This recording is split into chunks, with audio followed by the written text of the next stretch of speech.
iniciar a gravação e vou abrir o compartilhamento de tela com vocês aqui.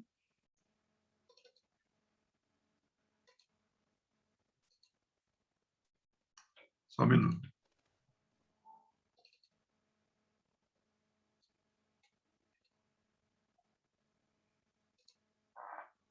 Pronto. Estão vendo a minha tela aí? Sim. Ótimo. Bom, hoje nós vamos tratar da prática de aventura. Eu vou pedir para vocês desconsiderarem esse subtítulo aqui, que essa é uma apresentação que eu já tinha. Então, desconsiderem essa parte da sustentabilidade, né, que vocês já tiveram e que eu não vou repetir. Talvez eu trate alguns temas com vocês, mas mais pela possibilidade da gente discutir algumas questões, talvez isso nem caia em prova, discutir alguns temas que eu considero que são válidos dentro da minha maneira de ver as práticas de aventura, mas vou considerar que esse conteúdo de vocês já está dado, tá? Como vocês já tiveram a disciplina. Bom, o texto que nós vamos trabalhar, pessoal, é esse primeiro texto aqui, vamos considerar só ele, tá? Que é o Esportes Radicais de Aventura e Ação, Conceitos, Classificações e Características. Aí eu gostaria já de chamar a atenção de vocês para essa nomenclatura, né, que está colocado como esporte radical aí, esportes de aventura, esportes de ação, mas que nós já discutimos na semana passada e hoje vamos discutir de maneira mais formal que o termo esporte ele é pouco abrangente e ele acaba sendo muito restritivo em relação a muitas práticas que nós nos envolvemos na característica de práticas de aventura, né? Então, o termo esporte ele acaba por não ser muito adequado a esse universo. Então, é um texto aí do Dmitry Vu, do Igor Armbrust e da Denise Prado, mas que apesar dessa nomenclatura de esporte, ele tem algumas questões bastante interessantes. Esse de educação ambiental eu vou deixar aqui, depois eu coloco lá na apresentação. É um bom texto, um texto muito interessante, mas fica só como sugestão de leitura e não como leitura obrigatória da disciplina, tá? Bom, trazendo alguns elementos que eu já conversei com vocês na semana passada, o primeiro ponto a se levantar aqui é que o Grezana, lá em 2000, ele já aponta, né, que os parâmetros curriculares nacionais foram os precursores do tema, quando eles vinham ali levantando a necessidade da educação física se envolver com práticas que desenvolvessem uma educação ambiental, né, que a educação ambiental era um tema transversal à educação física. Essa ideia de tema transversal, como eu já expliquei para vocês, ela está relacionada a temas que não são diretamente ligados à área, mas que indiretamente podem se relacionar com a área, né? No caso dessa discussão de meio ambiente e preservação ambiental. O segundo ponto a se levar em consideração, e que vem lá no texto, é que a partir desses anos 2000, então, e do início dessa discussão dos parâmetros curriculares nacionais, nós podemos identificar uma esportivização das práticas de aventura. Então, algumas práticas passaram a se organizar na forma de esporte e ser regulamentadas como esporte e por aí vai. Nós já estudamos, né, lá na disciplina de esporte e sociedade que uma determinada prática, para ela ser considerada esporte, ela tem algumas características centrais, né, como a institucionalização, a universalização das regras, a competição como marca registrada do esporte, né? E nem toda hora que a gente vai se envolver com uma prática, nós estamos necessariamente competindo, né? Ou nos preparando para a competição. Por isso, então, o José Mário de Oliveira, já lá em 1988, ele já levantava, então, a,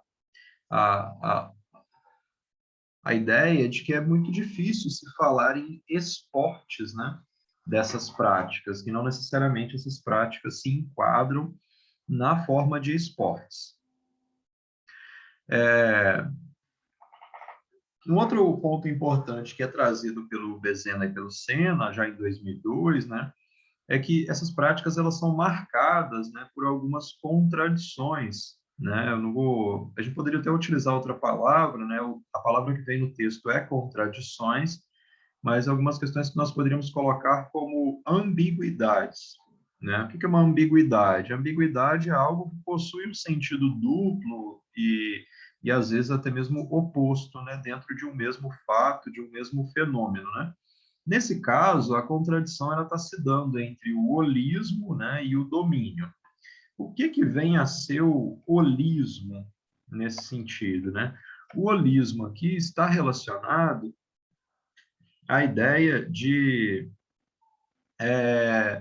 equilíbrio entre homem e natureza. Toda vez que a gente vai falar de uma visão holística, é uma visão que busca um equilíbrio das coisas, né? E essa visão de domínio, ela não busca um equilíbrio, ela busca a sobrepujança de um aspecto sobre outro, né? Seja do homem sobre a natureza, seja o domínio de uma determinada prática como mais relevante do que outra, né? E isso fica muito evidente em algumas práticas contemporâneas, quando a gente compara as várias manifestações delas na realidade.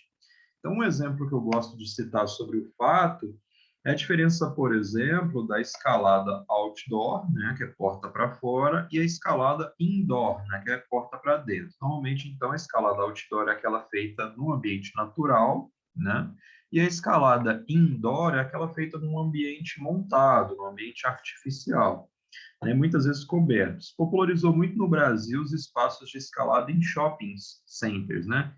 Então, você vai lá, paga uma determinada taxa, você pode experimentar um pouquinho da escalada por um determinado tempo, né?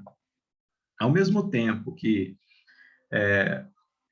essa esportivização, que ela populariza uma determinada prática, que ela faz com que essa determinada prática ganhe evidência, ela, ao mesmo tempo, ela também passa a determinar que essa prática aconteça sob determinados princípios, né? E acaba singularizando a experiência da prática, né? Eu vou encerrar fechar a apresentação aqui, pessoal. Eu vou puxar um vídeo para vocês, que eu acho que ele é bastante interessante e que a gente pode notar algumas diferenças entre essa escalada indoor e essa escalada outdoor. Essa escalada indoor, ela acabou agora estreando como modalidade olímpica, né, nos Jogos de Tóquio, e a maneira como essa competição acontece é bem interessante. Deixa eu só puxar o vídeo rapidão aqui.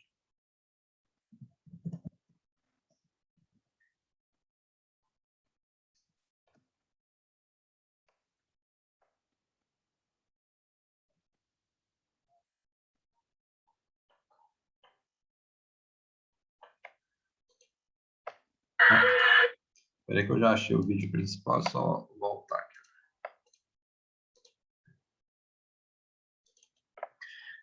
Essa escalada aqui é uma das principais modalidades da escalada indoor hoje, né, que é a escalada de velocidade.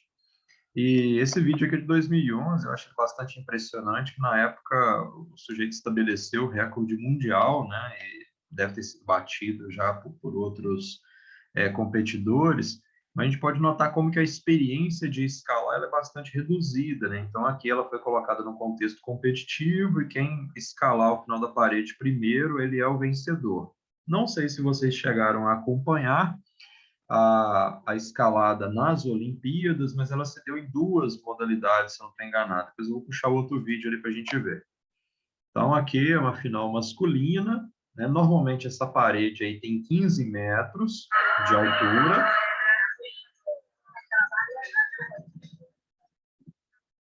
Essa competição foi realizada na Itália, né? A gente vê o nome Trentino ali, depois vê o Policia na camisa do fiscal de prova ali, que auxilia na segurança.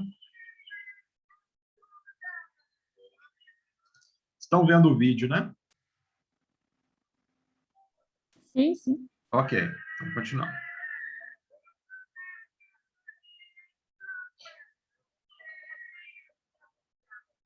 O paredão é exatamente igual, tá? De um lado e do outro, dá para dizer que ele é espelhado, né?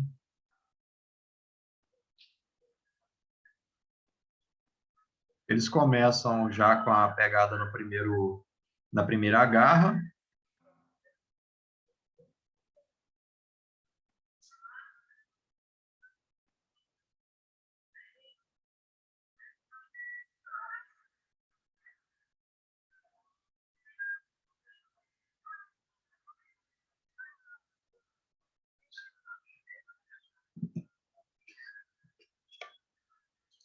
Conseguiram acompanhar?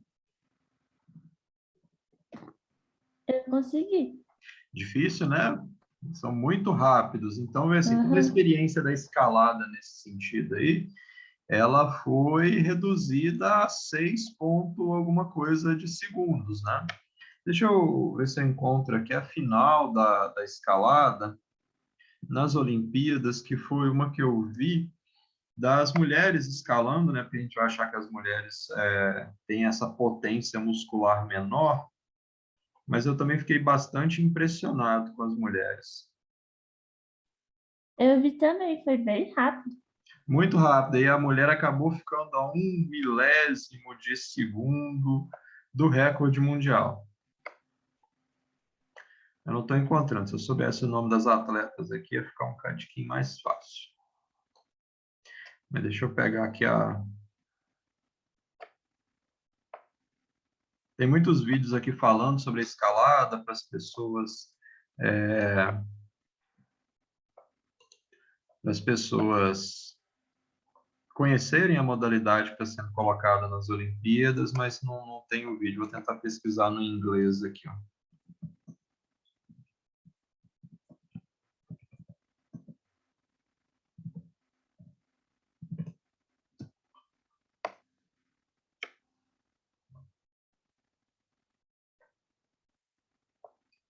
Não, que essa aqui está bem interessante, mas tem um cara falando também.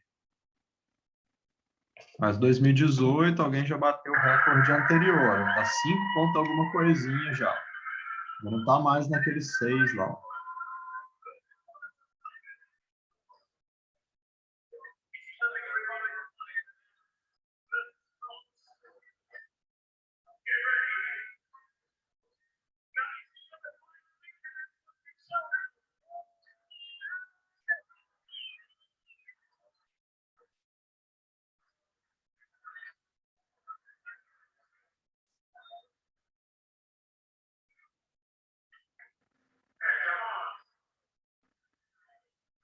Mesma posição.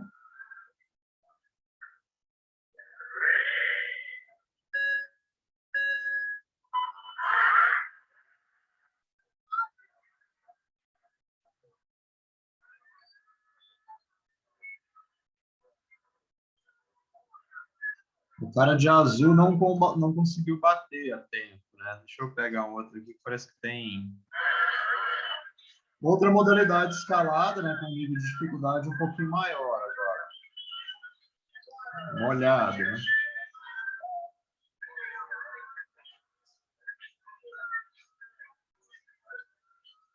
Ela já não tem uma característica de tanta velocidade.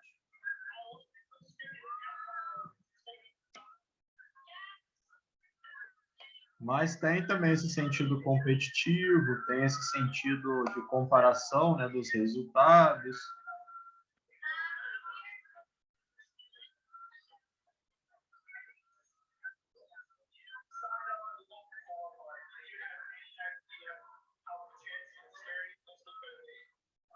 Aqui já não tem auxílio de corda, né? Já tem uma piscina no fundo, se cair, cai na água.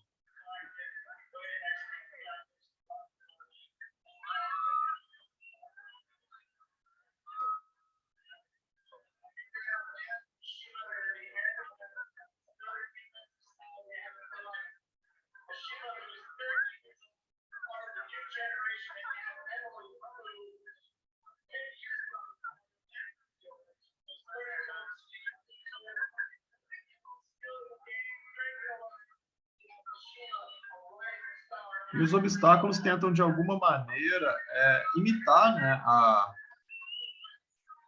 aquilo que a natureza oferece enquanto desafio. Às vezes eles podem ser até mais desafiadores que a própria natureza.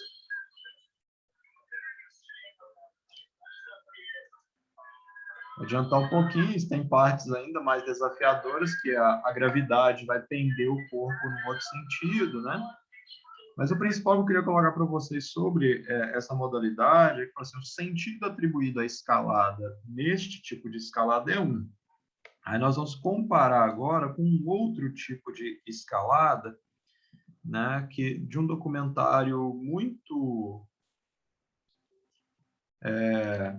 impactante, vamos dizer assim, que é quando um cidadão norte-americano, né, ele resolveu escalar uma montanha chamada El Capitan, né, que fica no Parque de Yellowstone, nos Estados Unidos, e ele resolveu escalar essa montanha por uma determinada rota e sem cordas, né? Então esse aqui é o trailer está legendado, e depois a gente vai analisar um documentário parecido com esse aqui.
Só fechar o vídeo aqui, pessoal.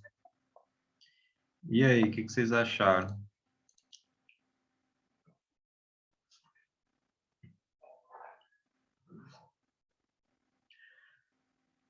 Conseguiram pegar a ideia ali do trailer, do documentário?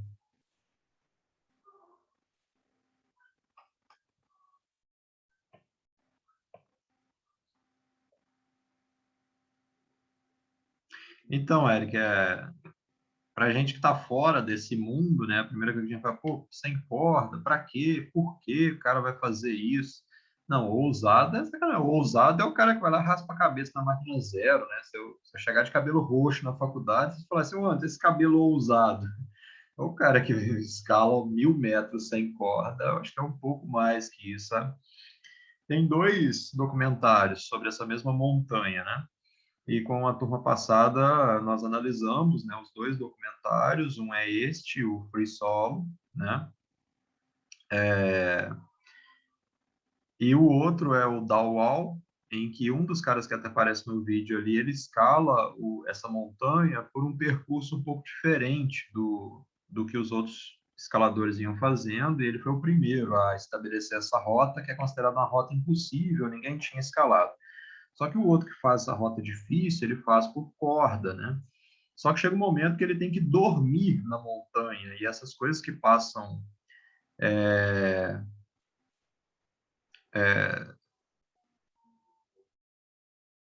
Eu fui ler o coisa do Geis aqui, me perdi.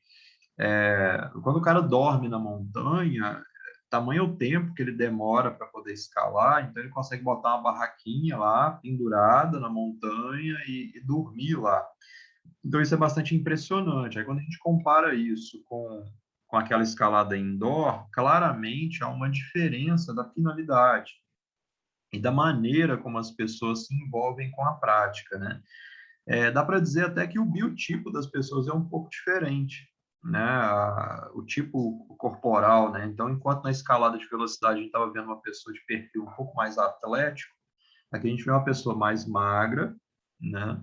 Mas que não quer dizer mais fraca, né? Aquela escalada de velocidade é uma escalada bastante previsível, né? Que dá para ensaiar bastante. Você treina aquele percurso infinitas vezes até conseguir fazer na maior velocidade possível, no menor tempo possível. Enquanto que essa escalada na natureza, você pode ter um dia de chuva, você pode ter um dia de sol quente que a pedra vai esquentar. Essa pedra é uma pedra de granito, como vocês viram ali. O granito normalmente se forma a altíssimas temperaturas, né, há milhões de anos atrás. Então, ele precisou de atividade vulcânica para se formar. É uma pedra muito parecida com a Pedra Azul, ali de Domingos Martins, só que muito maior. E normalmente, 600 alguma coisa.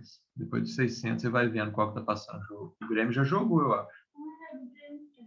Eu acho que ele já jogou. Estou com visita em casa, pessoal. Desculpa interromper. E aí você tem, então, essa formação e depois a erosão vem limpando, limpando até que a rocha fica bem proeminente, né? Quando a rocha, como é uma rocha muito dura, então ela resiste muito, vai ficando cada vez mais lisa, né? E tem esse formato bem arredondado. E essa montanha é considerada ali o local ideal no mundo para escalada, mas depois a gente vai analisar esse documentário com calma para a gente entender os motivos que levam as pessoas a isso. E talvez a gente consiga dizer algo mais do que dizer, o cara é doido, o cara é maluco, o cara está fora do seu juízo perfeito, né? No outro documentário, no Dawal, o sujeito ele sofre um acidente, ele perde parte dos dedos, e isso para um escalador é muito sério, porque como é que ele vai fazer a pegada nas pedras depois de perder os dedos? Só um minuto, pessoal, lá na Pedra Azul, quando eu fui lá, que eu subi só até as partes lá onde tinham as piscinas, é, o que eles me disseram é que tem a subida, né, até o topo da pedra, mas que ela só pode ser feita com guias, né? Então, exige também que a pessoa seja um pouco mais experiente para poder estar fazendo essa subida, né? Aí você faz a ascensão, né, que é considerada uma técnica vertical.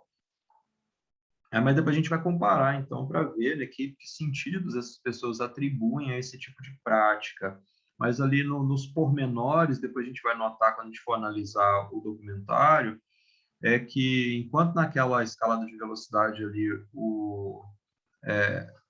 a maneira como as pessoas se relacionam com aquela prática, ela se difere bastante da maneira como o escalador se relaciona com essa escalada outdoor, né? E são colocados valores, né? A maneira como eles se comunicam, o papel do medo nessa história, né? Que vai acabar diferenciando muito a finalidade da prática. Vou voltar lá para a apresentação agora.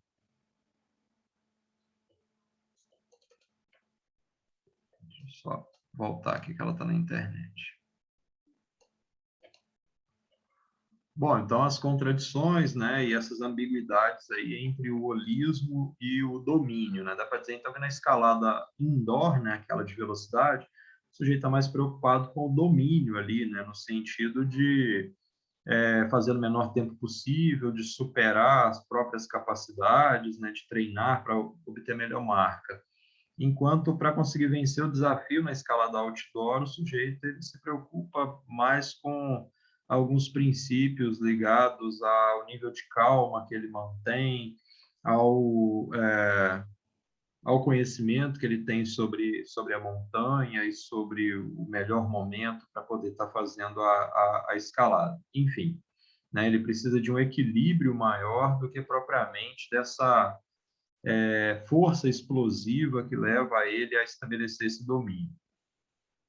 Bom, uma crítica que se faz, pessoal, antes da gente prosseguir, né? O Parlebas já falava isso lá em 1987, que a educação física ela tendeu a se fragmentar muito, né? Então, hoje nós temos tantas áreas de conhecimento dentro da educação física que isso pode ser até mesmo prejudicial à educação física, né? Então, ele considera que, por exemplo, a prática de aventura é dar conta da educação física também. Uma vez eu tive uma discussão lá na Federal do Espírito Santo, porque o currículo da Federal do Espírito Santo acabava não levando para dentro da universidade essas práticas contemporâneas, né? Ficava ali muito no tradicional. Enquanto que as faculdades particulares de Vitória e Vila Velha e Serra, todas elas já estavam tratando desses temas, né, considerados mais contemporâneos. Para você, mas toda prática nova que surgir, então a gente vai ter que colocar no curso de educação física? Talvez, né, porque sejam as práticas corporais com as quais as pessoas se envolvam atualmente, então a gente tem que tematizar, né? Como é que a gente vai falar lá na escola, por exemplo? As práticas corporais que existem são essas, mas não necessariamente é aquilo que está existindo naquele momento, né? Então, em Manhuaçu, nós temos um monte de práticas de aventura, nós vivemos num contexto de montanha, então essas práticas precisam sim ser tematizadas, né? E são práticas corporais, assim como outras, né? Só que o Parlebas ele vai dizer o seguinte, né, que há uma proliferação de técnicas, métodos e práticas que acabam fragmentando a educação física ao infinito. Pode ser que a educação física cresça tanto que seja impossível a gente definir o que é e o que não é educação física. A gente já tem algumas dificuldades com isso.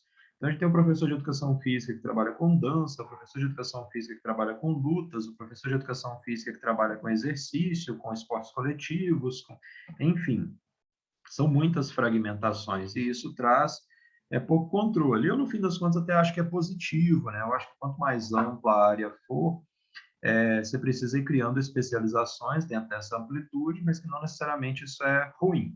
Bom, voltando para a questão das práticas de aventura propriamente ditas, né, a Heloísa Turini Brunes, né, o Marinho, eles vão citar o Caloá. O Caloá é aquele autor que fala sobre o que é jogo, né? Então, quando eu defino o jogo com vocês, é a citação do Caloá que eu faço. Só que o Caloá também ele vai falar que existem diferentes tipos de jogos, né? E aí um tipo específico de jogos que ele vai identificar são o que ele chama de jogos de e-links. Os jogos de e-links são aqueles jogos que trazem algum tipo de sensação de vertigem, né? Que traz aquela espécie de medo, né? Aquele frio na barriga nas pessoas, né? Então, as práticas de aventura se situariam um pouco nisso que o Caloá chama de jogos de e-links. E a Heloísa Turini Bruns e a Marinho, elas vão identificar que nós podemos classificar em duas possibilidades esses jogos, né? Que seriam os esportes de ação e os esportes de aventura. Desconsiderando aqui a ideia de esporte, né, porque eu já expliquei sobre isso para vocês, a gente pode falar das práticas de ação e as práticas de aventura, né? A ação, ela vai remeter à força, energia, capacidade física, né? Enquanto a aventura vai remeter mais ao desconhecido, ao imprevisível, tá? A gente vai se aventurar, né? Estou vivendo uma aventura, então estou vivendo algo desconhecido, né? E aí essas duas tabelas aqui são o grosso da aula de hoje e que a gente precisa ter um cuidado maior com elas, né? Então, novamente, vamos desconsiderar essa nomenclatura de esportes, né? E vamos considerar o restante da classificação que os autores trazem, né? Então, aqui, nessa classificação, essas práticas elas podem ser classificadas de acordo com a característica predominante de ação ou aventura e também de acordo com o meio no qual acontece. Então, de acordo com o meio no qual acontece, eu posso ter uma prática em meio aquático e, mesmo assim, ela pode ter uma característica de ação ou aventura. Neste caso, das práticas do meio aquático, eu tenho o surf e o windsurf como característica central a ação, né, que se concentram na manobra, na potência do movimento. E como práticas que envolvem aventura, eu tenho o mergulho, que pode ser livre, pode ser autônomo, né? Eu tenho a canoagem e as várias modalidades da canoagem, né? O mergulho livre e autônomo, pessoal, mergulho que geralmente se chama de mergulho livre, é aquele sem o cilindro, tá?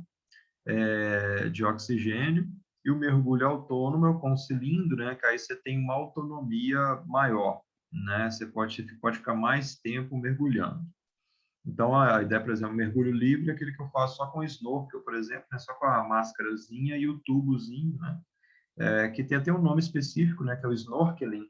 Mas no mar, geralmente, o pessoal que faz pesca submarina, por exemplo, gosta de descer alguns metros de profundidade, tentar pegar algum peixe. Até a canoagem. A canoagem ela tem várias modalidades, né? Entre elas eu tenho o rafting, né? Que é aquele onde se usa um bote com várias pessoas dentro, geralmente um bote inflável, né? O caiaque, que normalmente é para uma pessoa só. O aquaride normalmente se utiliza a boia, né? Então você desce a corredeira numa boia. Não precisa chegar no nível do pica-pau, né? Para descer as corredeiras num barril, mas é algo nesse sentido. E o canyoning, né, que é especificamente a exploração de canyons, né, que também é uma modalidade da canoagem aí. Normalmente no fundo do canyon você tem algum rio, né? E o canyon existe justamente por causa da ação da água. Eu tenho também as atividades de meio aéreo. As atividades de meio aéreo, né, onde predomina a ação, eu tenho o base jump e o sky surf. Base jump, né? Você pula de avião, né? E sky surf também, só que sky surf você utiliza uma prancha, né? Para estar fazendo algumas manobras. E no base jump também você vai buscar fazer algumas manobras, né? Nas práticas onde predomina a aventura, eu tenho o paraquedismo clássico, né? O balonismo e o voo livre, que pode ser de asa delta, pode ser com outros instrumentos. Como meio terrestre, né, no meio terrestre é onde se situa o nosso principal contexto, eu tenho o bungee jumping e o sandboarding. O bungee jumping, aqui, é claro que tem outros exemplos que podem ser colocados aqui, mas aqui tem exemplos principais só, tá? O bungee jumping, o sujeito pode saltar de plataforma, de guindaste, de ponte e tal. O sandboarding é aquele da prancha na areia, né, semelhante ao snowboarding, que é o sand, né, de areia, e o boarding da prancha. E o montanhismo, onde tem as nossas principais atividades aqui da região. No montanhismo, a gente situa a escalada em rocha, que não é muito o nosso caso, aqui tem poucos praticantes de escalada na região, eu conheço 2 ou 3 apenas, escalada em gelo, né, quando as pessoas vão para esse tipo de meio, técnicas verticais, né, que são as técnicas de ascensão vertical, está subindo, tirolesa, que já tem bastante na nossa região, rapel, a gente tem grupo organizado de praticantes de rapel, arborismo, nós já temos alguns espaços onde as pessoas praticam, e o mountain bike, que cresceu bastante na nossa região. No mountain bike, ele vai se dividir no downhill, né, que é a descida de ladeira, e o cross country, né? O que cresceu muito na nossa região aqui é o cross country, né? Que é a famosa trilha de bicicleta. E o trekking, né? Que o trekking é a pé. E o trekking, né, é um termo sul-africano que designa o se deslocar de um ponto ao outro, né? Então, aqui a atividade cresceu muito como trekking, mas com a chegada aqui de materiais industrializados, né, materiais esportivos industrializados, principalmente vindo dos Estados Unidos, acabou que o trekking virou um termo utilizado assim como origem europeia, apesar dele ser sul-africano, os europeus começaram com essa prática, principalmente pela colonização da África do Sul, ser uma colonização inglesa, né? E os americanos passaram a dar um outro nome, né, para o trekking quando ele é feito em montanha e em altitude, que é a ideia do hiking. Aí quando você entra lá na loja, por exemplo, na Decathlon para comprar um determinado material, aí ele vai dizer que um determinado tênis é apropriado para o hiking, outro tênis é apropriado para o trekking. Qual que é a diferença?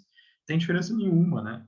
O hiking é o trekking executado especificamente em altitude, né? Por isso high, né? Hiking, né, de altitude, mas que são questões que não fazem muita diferença no fim das contas, né? Tem um ambiente misto, né, que no caso o kitesurf, né, que você tem uma prancha na água, mas você tem um paraquedas que com a ação do vento puxa a prancha, né? Perdão, o kitesurf aqui kitesurf, tá certo. O windsurf é com a vela cravada na prancha, e o kitesurf você tem tipo uma pipa, né? Mas que semelha a um paraquedas e que puxa uma prancha. E o sujeito faz manobras ali. E no meio misto, onde predomina a aventura, eu tenho a corrida de aventura, né? A corrida de aventura, por que ela é meio misto? Porque às vezes o sujeito precisa fazer uma etapa de canoagem, precisa fazer uma etapa de corrida, então ela vai mesclando vários ambientes. E aí foi colocado aqui também como meio urbano, né? Que eu achei interessante a classificação, de que existem práticas que acontecem essencialmente no meio urbano. E aí eu tenho a escalada indoor, que eu mostrei anteriormente, eu tenho skate, patins inline, e o patinho, a versão street também, né? A bike, né, que tem o trial e o BMX, né? Pode falar, Anthony. Anderson, você falou da canoagem aí, agora que eu tô lembrando. É uma dúvida, mas é meio, acho que é meio lógica a minha dúvida, mas vou perguntar assim mesmo. Tá vendo as Olimpíadas lá, aquele Isaquias Queiroz, ele na canoagem só remava de um lado. Por que ele não ia virando a canoa dele pro lado? Eu acho, cara, eu já percebi que eles têm essa técnica, e não sei se você percebeu, né, o Isaquias era do C1, com um remador só, e tem na C2 ele perdeu, ficou em quarto, né, porque teve o parceiro dele, teve que trocar de parceiro, e aí o cara que foi com ele era mais inexperiente, teve Covid, eles não conseguiram. Mas aí nessa prova do C2, normalmente um rema de um lado e o outro rema do outro. Mas tinha uma dupla específica que os dois remavam do mesmo lado. Eu não sei te explicar por que que não vira, cara, a canoagem, a canoa, mas eu imagino que ele foi feito para não virar, né? Então ele deve ter ali uma ação onde ele possa assumir uma determinada posição de remada e remar daquele jeito até o final, né? Porque aí você acaba se especializando mais na técnica do que se você ficasse tendo que virar de um lado para o outro. Porque o caiaque dele ali tem um formato bem específico, bem fininho e bem alongado. Talvez seja isso que impeça ele de virar, né? Imagina. Eu tinha percebido a técnica deles remarem de um lado só, mas não tinha parado para pensar sobre essa questão deles virarem ou não. Aquela canoagem do Isaquias ali era bem sossegada, normalmente ela é feita em águas mais paradas, né? Mas nós tivemos outras canoagens também. Teve uma que é descida de corredeira, cara. E aí o sujeito, quando desce pela corredeira, ele tem que passar por determinadas ele tem que fazer determinadas passagens, né, em determinados postos de controle, e quando ele não passa, ele é penalizado. Aí acabou que um brasileiro, que era até um bom canoísta, quando ele desceu, ele acabou não passando em determinados postos, né, e sofreu uma penalidade dura lá e não conseguiu a classificação depois. Então, a canoagem aí é bem vasta, né, tem bastante modalidade lá. Mas eu vou procurar saber mais sobre as técnicas da canoagem, às vezes eu consigo uma resposta mais qualificada. E, pessoal, no meio urbano, né, como uma prática onde predomina a aventura, apareceu aqui a nossa prática que está sendo conhecida no momento, né, que é o La Parkour. E aí aqui aparece ele, então, como uma prática onde predomina a aventura. Aí vocês vão pensar assim, mas ele remete ao desconhecido? Não necessariamente, mas tem outras características além do desconhecido para a gente classificar uma prática como ação ou aventura. Vamos ver a próxima tabela aqui, que na próxima tabela vai dar para identificar melhor. Então, aqui nessa classificação, eu tenho ação e aventura ainda, mas eu tenho uma série de características importantes a ser identificada aqui. Por exemplo, quanto à habilidade, na ação vai predominar a estabilização. Então, o sujeito faz a manobra e se estabiliza novamente. Enquanto na aventura predomina a locomoção. No caso do Le Parkour, está mais predominante a locomoção. Tá? Em relação à capacidade física, né, nas práticas que envolvem a ação, predomina a força. Ô, Pode falar. ô Anderson, mas lá na outra tabela tá o skate na ação. Sim, por Mas causa da ele, manobra. mas ele predomina a locomoção, não? Quanto à Não, habilidade? sabe por quê? Porque na prática em cifras, por exemplo, o sujeito no skate park, por exemplo, você tem a piscina, né, onde o sujeito vai fazer o ball, né, que eles chamam ali, onde vai fazer as manobras. E você tem uma espécie de coreografia, né? Você tem uma série a ser apresentada, então predomina a manobra. Onde predomina a manobra, então você vai para a manobra e volta. E às vezes você faz a mesma manobra no mesmo lugar, né, várias vezes, né? Você aproveita o mesmo ponto lá da pista para poder estar fazendo as manobras, né? Então, essa é uma característica mais de estabilização. Já o parkour, ele tem essa característica de locomoção, de você realmente sair de um ponto e chegar em outro, né? A ideia de locomover é isso. Então, conceitualmente, a gente poderia situar esses dois assim, Paulo. Agora, se você pensar no skate como uma prática de rua, de toda forma, às vezes o pessoal, por exemplo, se concentra aqui na escadaria da Igreja do Coqueiro, e ficam ali horas e horas tentando fazer a manobra, né, em si. Mas não quer dizer que o skate também não sirva como um meio, né, de se locomover. O surgimento, né? Perdão, né? Em relação à capacidade física, nas práticas de ação predomina a força potente, né? Potência. Então, você precisa de força e velocidade, por exemplo, para conseguir executar uma manobra o mais alto possível, né? Velocidade das manobras exige força e velocidade. Já na aventura, predomina a resistência, né? A estratégia e a escolha vão ganhar importância, né? Como é que eu vou transpor um determinado obstáculo, né? Que rota que eu vou seguir na corrida de aventura, qual local que eu vou colocar minha barraca, que horário que eu vou escolher para subir a montanha ou descer a montanha, enfim. Em relação ao surgimento, né, as práticas de ação normalmente surgiram como atividade de lazer e ocupação do tempo livre, e as práticas de aventura surgiram como expedição ou como exploração, seja militar, econômica, científica, né? As pessoas acamparam pela primeira vez, por exemplo, não porque queriam se divertir, né? Elas acamparam porque estavam numa missão específica, seja um caçador em busca de carne, seja um explorador em busca de minerais preciosos, seja um cientista, né, fazendo um mapeamento de uma determinada região. Uma das explorações mais conhecidas que a gente teve no Brasil foi a expedição do Marechal Rondon, né, que ele andou mais da metade do Brasil aí e foi identificando pontos, né, importantes. Ou mesmo se a gente voltar um pouco mais na história, a própria ação dos bandeirantes, por exemplo, que desenvolviam uma atividade exploratória com finalidade econômica, né? Seja na busca de escravos, seja na busca por metais preciosos ou recursos naturais, né? Em relação à etimologia, né, ele tem nas práticas de ação a manifestação de força e energia, né? No skate fica muito claro, o cara fazendo lá um 580 lá é brincadeira, né? O movimento, o comportamento e a atitude, né? Aí, como movimento, comportamento e atitude, a gente vê o pessoal do skate, assim, muita gente tatuado, muita gente, o tipo de vestimenta que eles utilizam, né? Já nas práticas de aventura, a gente vê mais experiências arriscadas, incomuns, né? Como a gente viu no caso da escalada, perigosos e imprevisíveis, né? Então, são características bastante distintas nesse ponto. Quanto ao objetivo, né? Na ação, o lazer é o principal motivo, né? A ocupação do tempo livre.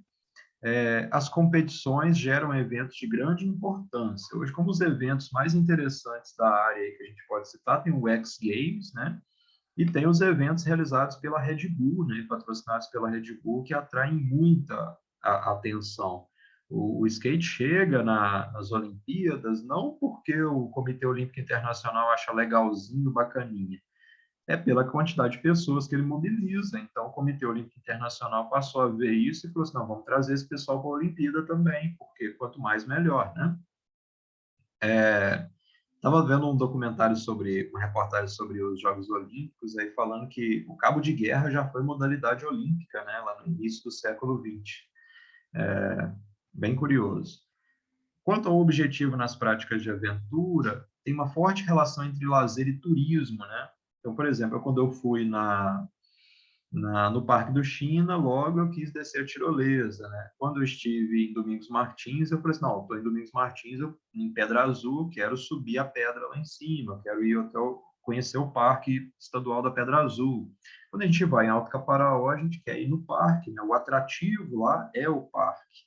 Enfim, quando a gente vai para o litoral, a gente quer conhecer as principais praias, né? Então, a gente tem essa forte relação entre lazer e turismo, né? Que tem um vínculo econômico, claro, né? E também na aventura, a gente vê o tema ser utilizado como educação, tá? Então, quando a gente chega, por exemplo, no parque, antes da gente subir, o guarda lá do parque vai chamar a gente, vai explicar para a gente uma série de coisas, né? Então, a gente tem que aprender um pouco. A gente vê muitas placas identificando tipos de vegetação que estão colocadas lá, né? Enfim. Quanto ao local, né, as práticas de ação, elas acontecem tanto no local urbano quanto na natureza, mas normalmente em espaços construídos, né, ou que contam com eventos da natureza, por exemplo, onda, vento, né, o surf, por exemplo, ele acontece no meio natural, aquilo não foi construído pelo homem, mas ele conta com um evento da natureza que é o vento e a onda, né, e assim também todos os outros esportes aquáticos, né, de litoral. Já quanto ao local das práticas de aventura, também pode ser tanto na natureza quanto urbano, mas ele geralmente acontece em espaços naturais, né? E a meta é sair de um ponto e chegar no outro, geralmente. É claro que uma trilha você vai e você volta, né, também. Quanto ao público, né, geralmente a média de idade nas práticas de ação, ela varia entre 15 e 25 anos, e nas práticas de aventura essa média sobe para 25 e 35 anos. É claro que essas pessoas vão envelhecendo e elas vão mantendo a prática em algum nível. Então você tem um skatista aí de 40 anos, skatista de 50 anos. Na Olimpíada mesmo você tinha um cara de quase 50 anos, né? E da mesma maneira aqui, né? Só que a condição que o sujeito vai tendo para continuar se metendo com essas práticas perigosas, né? Ela vai diminuindo. E ao mesmo tempo, você tem o juízo que parece que vai aumentando e o sujeito vai parando de fazer essas coisas, né? Quanto ao perigo, né? Normalmente nas práticas de ação, o socorro está mais próximo, né? E você sofre menor ação do clima, né? O clima não é tão determinante. O surf, por exemplo, acontece mesmo que estiver debaixo de chuva, dá para acontecer, né? Nos X Games, por exemplo, a ambulância está ali do lado, caso aconteça alguma coisa. É claro que no caso do surf, você ainda tem problemas, por exemplo, no caso da modalidade ondas gigantes, né, teve uma brasileira que quase morreu uma vez, que foi a Maia Gabeira, e o socorro dela foi muito complicado, e ela falou há pouco tempo atrás que o cara que foi socorrer ela, ele não sabia fazer bem a coisa direito, que era um outro brasileiro, o Carlos Burle, né? E ela quase morreu, né? A Maia Gabeira era filha de um deputado, né? De sobrenome Gabeira também, que eu não lembro, e ela quase morreu, depois demorou muito a voltar a surfar. Nas práticas de aventura, o socorro está mais distante, né? E tem uma maior ação do clima, né? A gente vê frequentemente o pessoal que visita a cachoeira e frequentemente alguém fica preso em situação que teve uma cabeça d'água, o rio encheu muito rapidamente. Num outro momento eu mostro o vídeo para vocês aí para a gente falar da gestão do risco. O rio enche muito rapidamente, acaba prendendo as pessoas e às vezes até arrastando as pessoas, levando as pessoas à morte. Em Alto Caparaó, tem notícia de que há tempos atrás, quando havia uma estrutura menor na cidade e as pessoas mesmo assim iam até a cidade, de vítimas fatais de cabeça d'água, né? Eu conheci uma mulher de Mirim, né, uma professora, que ela perdeu uma filha de 9 anos, arrastada por uma cabeça d'água, e ela vendo a filha dela ir embora. Então, uma situação bem dramática. Quanto à organização, nas práticas de ação, existem regras, associações e formação de tribos, né? Essas tribos vão se identificar pela tatuagem, pela linguagem corporal, pela linguagem verbal mesmo, pelo tipo de vestimenta, pela atitude, né? A gente vê que o pessoal do skate, a galera que fica ali na pista de Manhuaçu e nas cidades que vocês imaginam que deve ser mais ou menos parecido, eles têm uma atitude diferente em relação a outros públicos, né? E no que diz respeito à aventura, né? Existem regras, associações, mas normalmente há a formação de equipes, né? Por exemplo, tem uma equipe de rapel em Manhuaçu que deve ter uns 30 rapeleiros, né? Quanto à organização, existem regras, quanto à mídia, né? Então, a mídia também exerce um papel diferente em cada uma dessas práticas, né? Então, normalmente, na ação, a mídia busca captar a manobra, né? Então, tem a câmera lenta ali na manobra do skate e tal, tem um flip que a Raíssa Leal faz, né? Que é quando ela gira o skate, desce de costas no corrimão, que toda hora passa na televisão como uma propaganda da Olimpíada e vai passar muitas vezes, né? Que fica marcado, né? Normalmente a mídia tenta se relacionar com o público-alvo na atitude, na vestimenta, no comportamento, na linguagem. Então, para cobrir um evento de skate na Olimpíada, o que a Rede Globo faz? Ela vai lá e busca alguém do skate para comentar. Então, ela buscou, por exemplo, a Karen Jones para comentar, né? Que ela ficou famosa lá com o xerecô no campeonato. É uma linguagem própria da modalidade, né? E ela acabou atraindo mais público ainda para assistir, justamente por essa linguagem descolada, despreocupada, informal, né? E depois ela ainda aprontou outras ainda. Era engraçado ela comentar. E, da mesma forma, você vai assistir futebol, então você espera que tenha alguém que entenda mais ou menos a linguagem do futebol ali, para falar assim, vou fazer o facão. Mas quem não está habituado ao futebol vai lá saber o que é facão, então o cara adota uma linguagem que é muito própria da modalidade, ela está verticalizando o jogo, né? Enfim, né? Quando você vai para o handball, você tem lá pessoas ligadas ao handball para poder fazer essa cobertura. Então, isso não é só nas práticas de aventura que isso acontece. Já na aventura, o que a gente vai ver? A mídia, ela tenta buscar captar uma história, né? Relaciona-se geralmente com o público-alvo na ecologia, né? No equilíbrio homem-natureza, na qualidade de vida e no meio ambiente. Então, completamente diferente da relação que ela estabelece com as práticas de ação. A gente vai ver isso muito claramente, pessoal, quando a gente for analisar o documentário da escalada, né? Como é que o objeto midiático foi produzido, o que ele procura destacar, que tipo de informação ele traz sobre o tema que está em questão, né? Então, o papel midiático aí é muito bem demarcado, ok? Eu acho que, deixa eu ver, eu acho que esse era o último slide. O último, esse aqui eu vou deixar para um outro momento, vou colocar só como sugestão. Pessoal, muita leitura hoje na aula, mas alguma dúvida, algum ponto que vocês gostariam de melhor explicação, ou que ficou dúvida?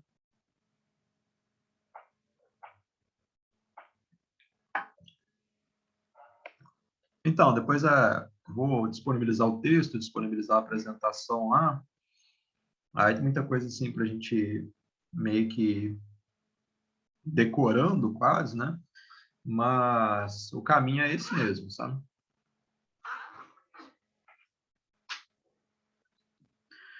Bom, pessoal, se não há mais dúvidas, eu vou